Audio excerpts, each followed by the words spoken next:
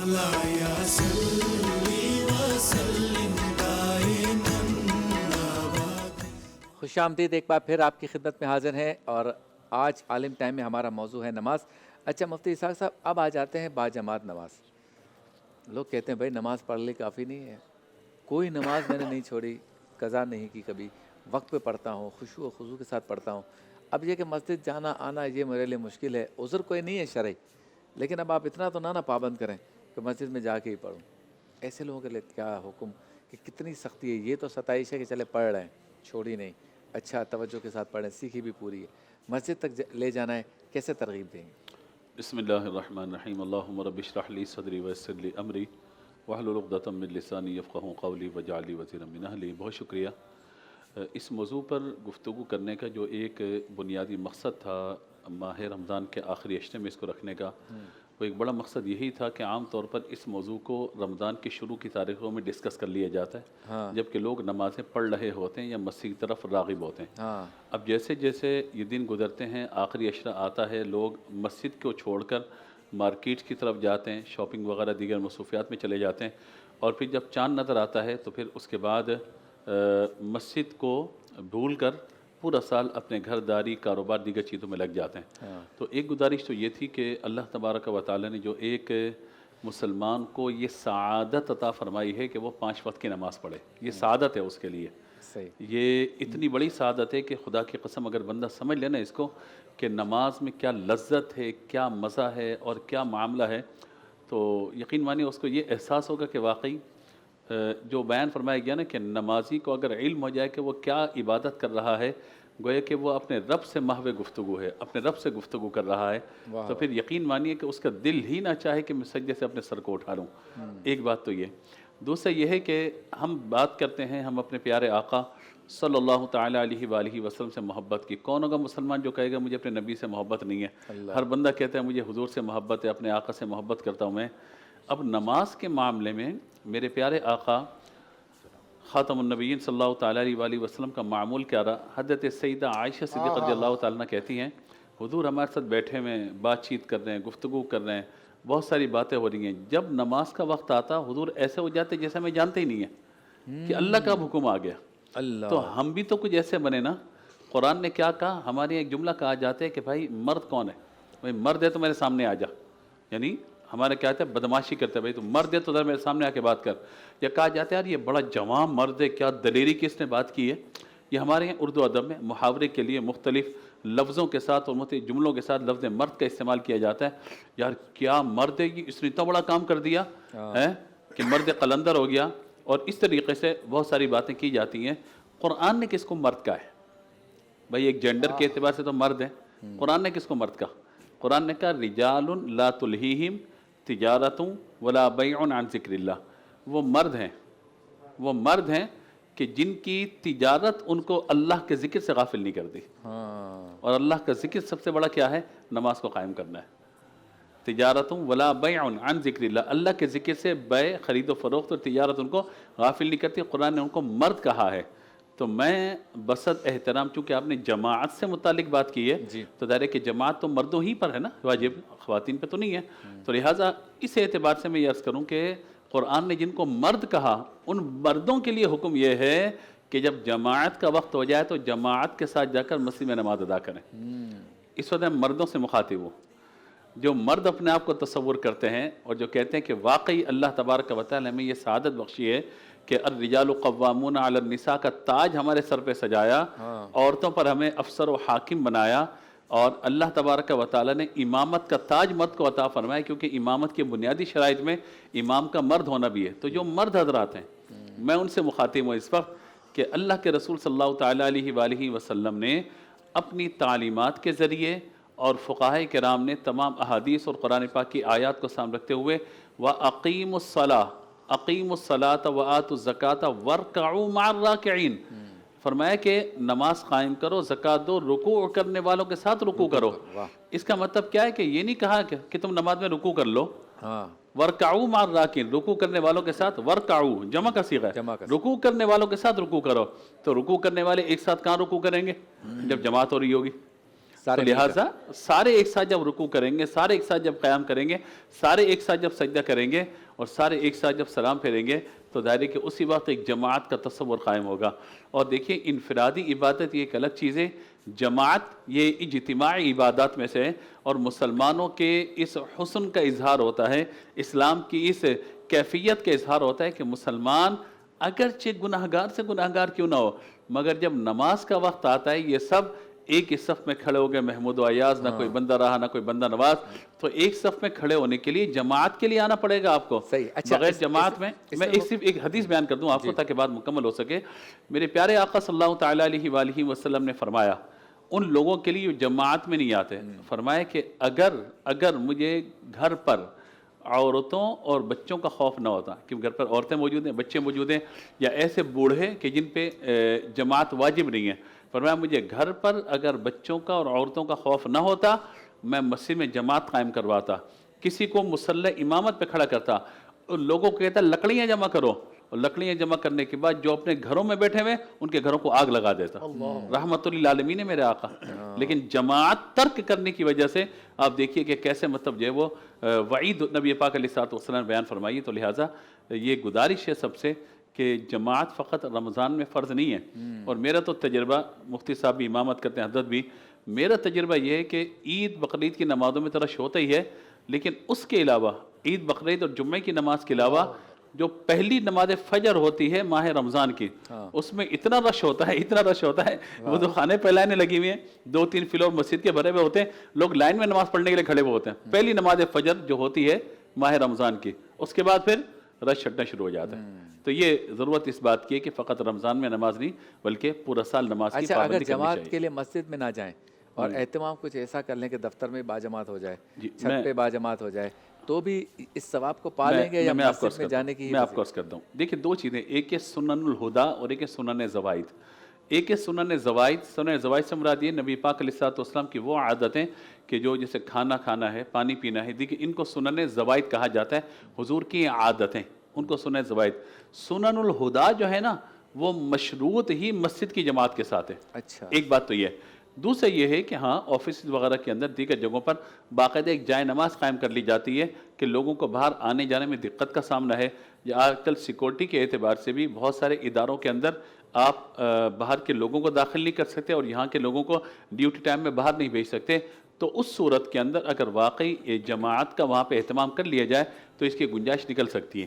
لیکن اس کے اندر پھر اہتمام یہ ہونا چاہیے، ایسا نہ ہو کہ شبیر ابو طالب صاحب آگے گئے، 4 آدمی کھڑے ہوئے نماز پڑھ لی، پھر مفتی صاحب گئے 4 آدمی لیے انہوں نے نماز پڑھ لی، پھر ایک جماعت قائم ہو وہاں پر، تاکہ جو ہے جتنے لوگ نماز پڑھنے والے ہیں ایک ڈسپلن بھی ہو اور باقاعدہ جماعت کا ایک تصور بھی آئے، جماعت کا ایک تصور بھی آئے کہ لوگ باقاعدہ جماعت سے نماز پڑھ رہے ہیں۔ یہ جو ہمارے یہاں جماعت ثانی کا رواج ہے نا، وہ ان مسافر کو لیے ہوتا تھا جو سفر کرتے ہوئے جا رہے ہوتے تھے کہ بھئی مسافر ہیں تو ٹھیک ہے، جب مسجد کی جماعت ہو چکی ہے تو لہذا وہ آئیں 3 4 5 افراد جا کے جماعت قائم کر لیں۔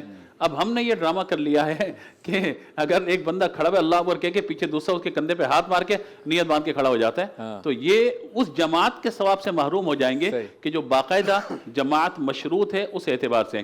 ایک بات میں اور یہاں پہ عرض کرنا چاہتا ہوں تاکہ بات جماعت کے اعتبار سے مکمل ہو جائے۔ دیکھیے جماعت کے اعتبار سے اس بات کو پیش نظر میں رکھنا ہے کہ جماعت کب ملے گی ہمیں، جماعت کب ملے گی۔ جماعت کے لیے فرمایا گیا تکبیر اولا اہم ترین ہے۔ امام صاحب جب اللہ اکبر کہتے ہیں تکبیر اولا کہتے ہیں، اس پر مختلف علماء کے اقوال ہیں، بعد نے کہا جب تک امام نے تلاوت شروع نہیں کی تکبیر اولا مل جائے گی، لیکن امام اعظم ابو حنیفہ رحمۃ اللہ تعالی علیہ فرماتے ہیں کہ اگر کوئی شخص ایسا ہے، یعنی فقہائے احناف کا جو قول ہے جس پہ فتویٰ دیا جاتا ہے، مفتابی قول وہ یہی ہے کہ اور امت کی آسانی اسی میں کہ اگر کوئی شخص جماعت میں آ کر شامل ہو گیا اور پہلی رکعت کا رکوع پا لیا اسے، تو اس نے رکعت بھی پالی اور تکبیر اولا کا ثواب بھی پا لیا۔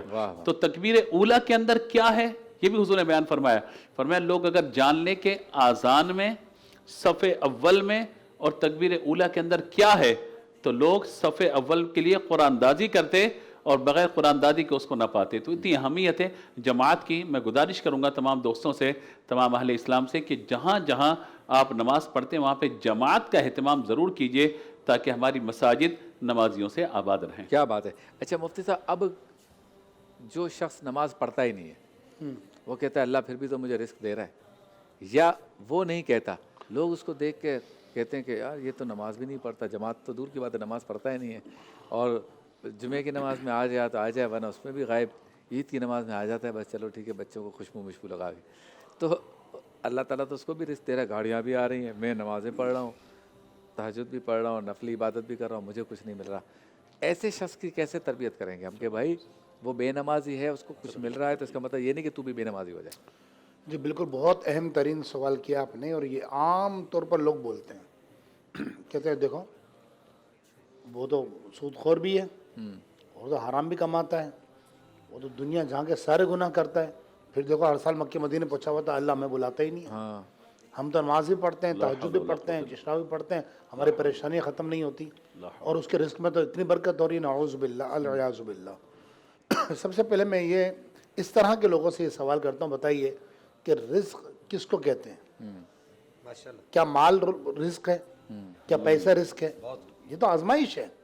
یہ مال، پیسہ، المال والبنون زینت الحیات الدنیا، قرآن فرماتا ہے یہ مال، تمہاری اولادیں، تمہارے بیٹے، یہ کھیتیاں، یہ تو تمہارے لیے آزمائش ہیں۔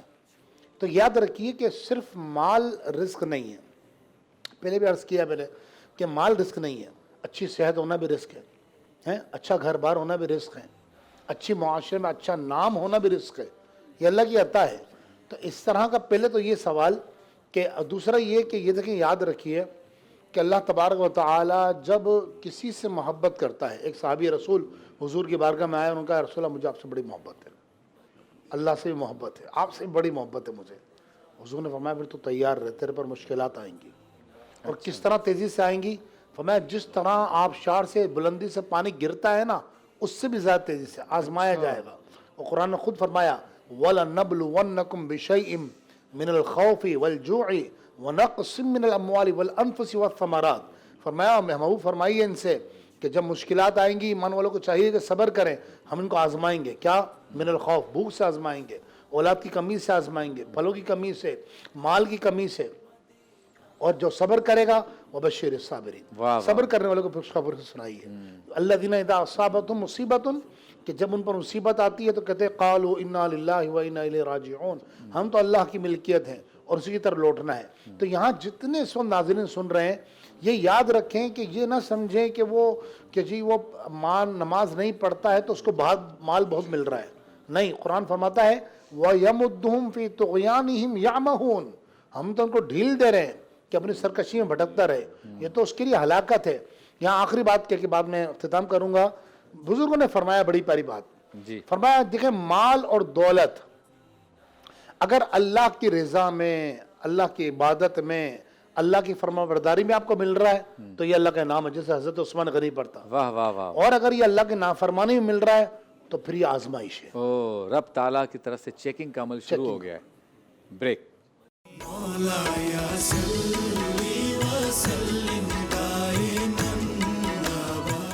خوش آمدید. عالم ٹائم میں ہم موجود ہیں. نماز ہمارا موضوع ہے. ذوالفقار شاہ گیلانی صاحب، بہت اہم سوال آپ کی طرف، اور سوال یہ ہے کہ جو لوگ یہ کہتے ہیں کہ یہ جو 4 دن کے بعد جمعۃ الوداع آنے والا ہے، جی بس اس میں 4 6 8 نفل پڑھنے ہیں، وہ پڑھ لیں آپ تو ساری زندگی آپ نے کوئی نماز نہیں پڑھی، وہ ساری نمازیں ریکور ہو جائیں گی. جی ایک تو اس کے بارے میں بتائیں.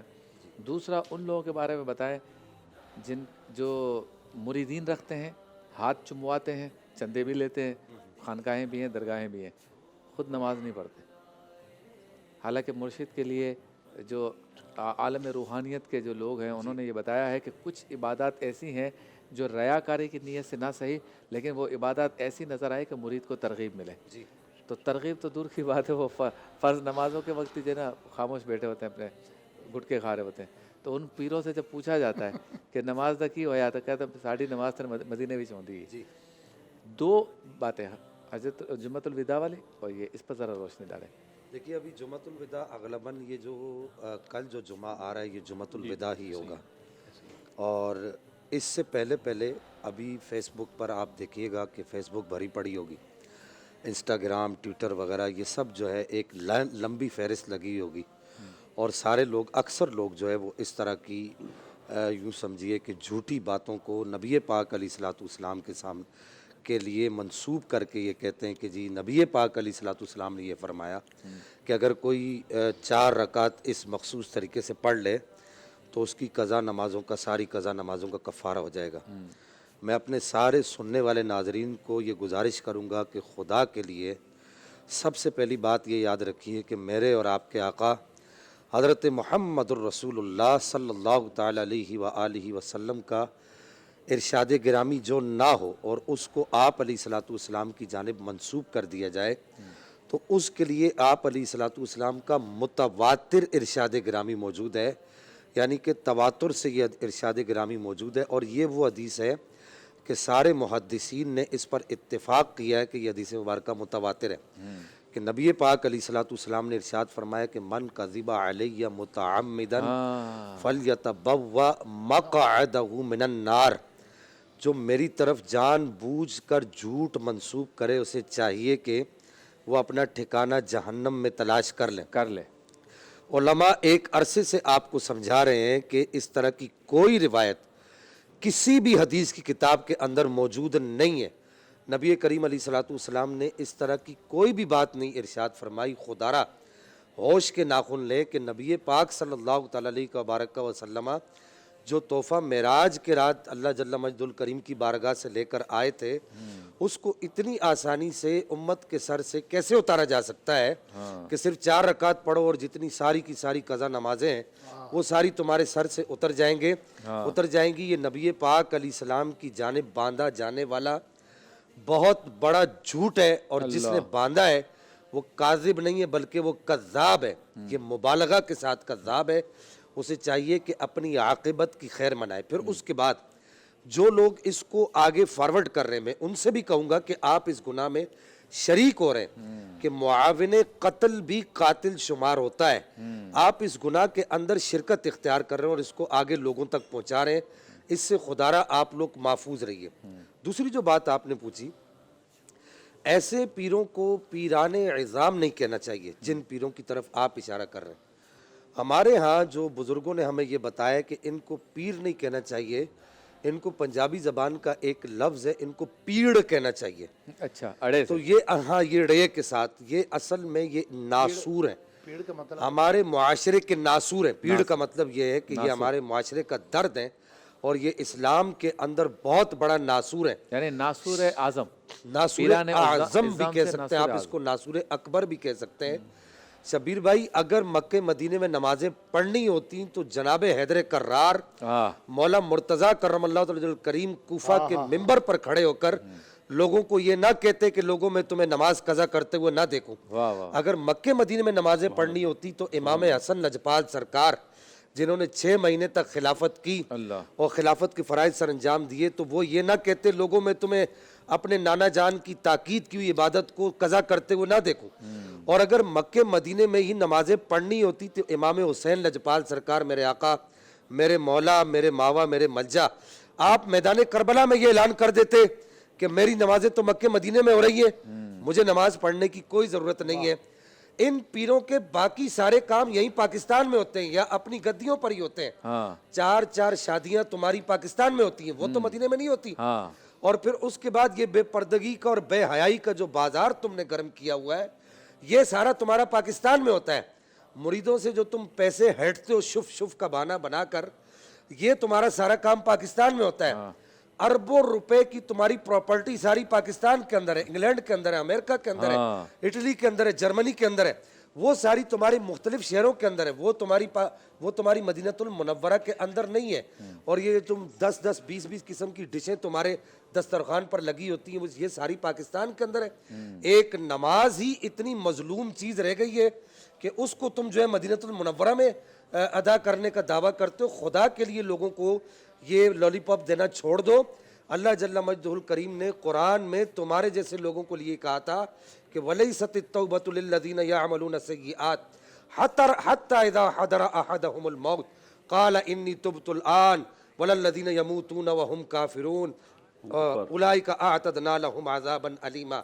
انہی کے لیے اللہ جل مجدہ الکریم نے ارشاد فرمایا تھا کہ ان کے لیے دردناک عذاب تیار کیا گیا ہے، یہ جہنم کے دردناک عذاب میں ہوں گے. کہ شریعت کو تم نے اتنا ہلکا لے لیا اور قرآن نے تمہارے لیے کہا تھا کہ وما قدر اللہ حق کا قدری، کہ جس طرح اللہ کی قدر کرنی تھی اس طرح تم لوگوں نے اللہ کی قدر نہیں کی. اچھا، اس طرح کے لوگ جو ہے، آپ کو جو پیر یہ کہتا ہوگا، میں آخری بات کر دوں پھر مفتی اسحاق صاحب کچھ کہنا چاہ رہے ہیں. آپ کو جو پیر یہ کہتا ہوگا کہ نماز ادا کرو، اللہ کے فرائض کی پابندی کرو، اللہ تعالیٰ کے واجبات کی پابندی کرو، رسول اللہ کی سنت کی پابندی کرو، آپ ہمارے معاشرے کا یہ مزاج بن گیا، وہ اس کو پیر ہی نہیں سمجھتے. آپ کو جو پیر جہاد کا درس دیتا ہوگا، آپ کو جو پیر فلسطین کے مسلمانوں کا درد سمجھاتا ہوگا، غزہ کے چھوٹے چھوٹے بچے جو 30,000 سے زائد بچے شہید کر دیے گئے، ان کا درد جو پیر آپ کو سمجھاتا ہوگا، آپ کو کہ یہ پیر نہیں ہے. جس پیر کے آستانے پر صبح شام دن رات ڈھول ڈھمکے بجائے جاتے ہوں گے اور لنگر ہوتا اور ہاں لنگر ہوتا ہوگا، اور جس پیر کے آستانے پر صبح شام جو ہے وہ یوں سمجھے کہ وہ گھنگرو باندھ کے وہ ناچ کی محفلیں گرم ہوں گی، اس کو یہ لوگ کہیں گے یار یہ بڑا پیر ہے. اس کو بڑا پیر تصور کیا. اور جو بڑا سوٹا لگاتا ہوگا وہ تو زیادہ بڑا پیر ہے. اور جس کے ہاں صبح شام بھنگ کوٹی جاتی ہوگی اس کو پیر کہو گے. یہ پیر اور بھی بڑا ہے. یہ پیر شبیر بھائی، میں آج آپ کو پیر خاندان کا آدمی ہوں. میں بھائی خود شبیر بھائی پیر نہیں ہے. میں کہہ رہا ہوں، میں خود پیر خاندان کا آدمی ہوں. میری آج بھی میرے دادا کی گدی چلتی ہے. میں آپ کو بڑی ذمہ داری سے یہ بات کر رہا ہوں.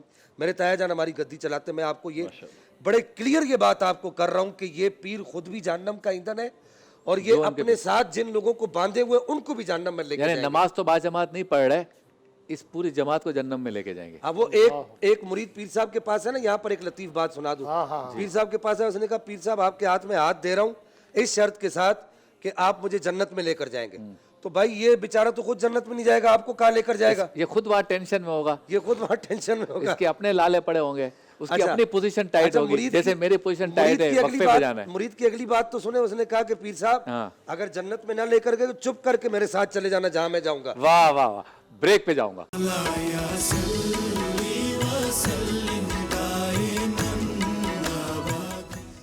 خوش آمدید, ایک بار پھر آپ کی خدمت میں حاضر ہیں ٹی وی ون سے براہ راست نور رحمان عشق رمضان نشریات کے ساتھ, اور چلتے ہیں اس سیگمنٹ کی جانب جس میں کچھ کھلایا جاتا ہے, کچھ پکایا جاتا ہے, کچھ پکانا سکھایا جاتا ہے, اور پھر کھایا جاتا ہے. اور وقت ہو سحری کا, اور جی چاہے کہ بنے کوئی ایسی سحری جو ہو مزیدار, تو سیگمنٹ کا نام ہے مزیدار سحری.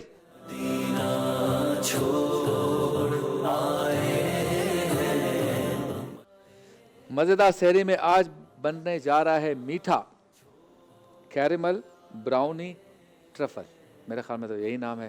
لیکن اس میٹھی ڈش کو کیسے بنانا ہے یا بنایا جائے گا, اس سے پہلے شکریہ ادا کرنا چاہوں گا جے ڈاٹ کا, جو روزانہ بھیجتے ہیں ملبوسات. اللہ آپ کے رزق میں اضافہ فرمائے. اپنی عید کی شاپنگ کے لیے جے ڈاٹ کو یاد رکھیے. اور اب ہم چلتے ہیں مزیدار سحری کی جانب. السلام علیکم. وعلیکم السلام. میٹھا بن رہا ہے, براؤنی نظر آ رہی ہے, جی, جیلی بھی نظر آ رہی ہے, کیرمل سوس ہے, کیرمل ساس بھی آ گیا, کسٹرڈ ہے, چینی ہے کسٹرڈ اور چینی, دودھ. دودھ ہے. پورا نام یہی ہے جو میں نے جی بالکل, آپ نے بتایا صحیح کہا. بالکل, کیرمل براؤنی ٹرفل ہے.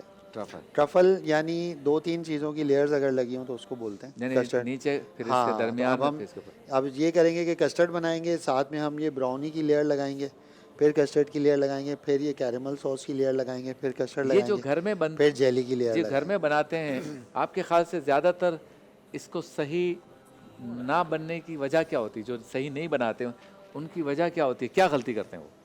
گے. ڈپینڈ کرتا ہے کہ کیا غلطی کر رہے ہیں. نرم جیسے ہو جاتی ہے, کبھی بہت اگر سخت ہو جاتی ہے. ہاں, اب یہ اصل میں کسٹرڈ جتنا جو آپ کوانٹٹی ڈال لیں نا, اس چیز کا ہم نے ریشو کرنا ہوتا ہے کہ وہ کتنی ڈلی ہے. اچھا, اس میں ایک میں وہ دے دیتا ہوں, ٹپ دے دیتا ہوں کہ اگر آپ کسٹرڈ بنا رہے ہیں اور کسٹرڈ ہارڈ ہو جاتا ہے تو اس میں ڈرنے کی کوئی ضرورت نہیں ہے. اس کو اچھی طرح ٹھنڈا ہونے دیں, ہارڈ ہونے دیں. اچھا, جب وہ بالکل ہارڈ ہو جائے, ٹھنڈا ہو جائے, تو کیا کریں, اس کے اندر دودھ یا کریم ڈال کے اس کو اچھی طرح بیٹ کریں. اچھا, وہ دوبارہ سے نرم ہو جائے گا. اس کے بعد اس کو دوبارہ سے آپ لگا کے پھر دوبارہ جب فریج میں کریں گے وہ دوبارہ جم جائے گا. ہاں, تو یہ, اور وہ کریمی بھی ہو جائے گا, کھانے میں اچھا. بھی مزہ آئے گا. تو اکثر خواتین جلدی جلدی کر رہی ہوتی ہیں کہ بھائی ڈال دیا, اب یہ گرم گرم ہی پیالے میں اتارنا ہے کیونکہ جم جانا ہے. تو اس کا مسئلہ نہیں ہے, آپ اس کو ٹھنڈا ہونے دیں. ٹھنڈا ہونے کے بعد اس میں کریم یا دودھ ایڈ کر کے جو ہے نا, اور اس کو اچھی طرح سے وسک کریں. جب وہ دوبارہ سے کریمی ہو جائے اس کے بعد اس کو لیئرز آپ بنا لیں. اس کو کہتے ہیں پلٹ کے جھپٹنا, جھپٹ کے پلٹنا, پلٹ کے پھر بنے گی وہ. بالکل, اور ہر مشکل کے بعد آسانی ہے, یہ کہاوت بھی آ سکتی ہے. اگر ایک مشکل ہو گئی ہے تو آسانی نہیں. بالکل ایسی. اچھا, میٹھے کی آمیزش اس میں غلطی ہو جاتی ہے کبھی کبھی, او ہو بہت میٹھا ہو رہا ہے, یا کھائے جا رہے ہیں, کوئی لذت ہی نہیں آ رہی. اس کی اگر ٹیکنیک بتائیں. کم ہے تو ظاہر ہے ایڈ کیا جا سکتا ہے. زیادہ ہو جاتا ہے, اگر جیسے کم ہے, اگر کسٹرڈ بن گیا اور پھیکا بن گیا تو اب چینی ڈائریکٹ نہیں ڈلے گی کیونکہ وہ پک چکا ہے. اس کے اندر جو ہے وہ واٹر کانٹینٹ نہیں ہے تو چینی گھلے گی نہیں. تو آپ نے کیا کرنا ہے, چینی کا شیرہ بنا کے اس میں ایڈ کر لینا ہے. ہاں, ٹھیک ہے, چینی کو گھول کے ہلکا گرم کر کے اس میں ایڈ کر لیں تو میٹھا ہو جائے گا. اچھا, زیادہ ہو گیا تو دودھ ڈال سکتے ہیں. اور چینی کو ویسے طریقے سے استعمال کرنا چاہیے کیونکہ چینی لوگ ہاں بہت زیادہ اہم ہیں, ان کو طریقے سے استعمال کیا جائے. کیا بات. اور لیئر بنا کے استعمال کیا جائے. بالکل. اور دوسرا آپ نے کیا بنایا, وہ چاشنی بنا کر, چاشنی بنا کے اس کو ڈال سکتے ہیں, ایڈ کر سکتے ہیں تاکہ جب آپ چینی کو طریقے سے استعمال کریں گے نا, وہ آپ کو بہت مزہ بھی دے گی, بہت فائدہ بھی دے گی. اور اگر آپ نے چینیوں کے ساتھ وہ کیا جو ہم کر رہے ہیں تو بیچارے گھوم ہی رہے ہیں کہ ملک جا کس طرف رہا ہے, ہم کہاں آ کے گھوم رہے ہیں. چلیں جی, نماز کا ذکر ہو رہا ہے. جمعۃ الوداع کو اتنی رکعتیں پڑھیں تو آپ کی قضائیں ختم, نمازیں ختم, معاف ساری. اور پھر یہ کہ بعض لوگ جو ہے وہ قضائیں عمری کو بھی سیریس نہیں لیتے. مفتی صاحب ان 2 پوائنٹس پہ ذرا بات ہو جائے. بسم اللہ الرحمن الرحیم. ایک تو یہ یاد رکھیے گا کہ نماز کا ہر وقت ہے, ان الصلاۃ کانت علی المؤمنین کتابا موقوتا, کہ بے شک ایمان والوں پہ نماز مقررہ وقت پر فرض کی گئی ہے.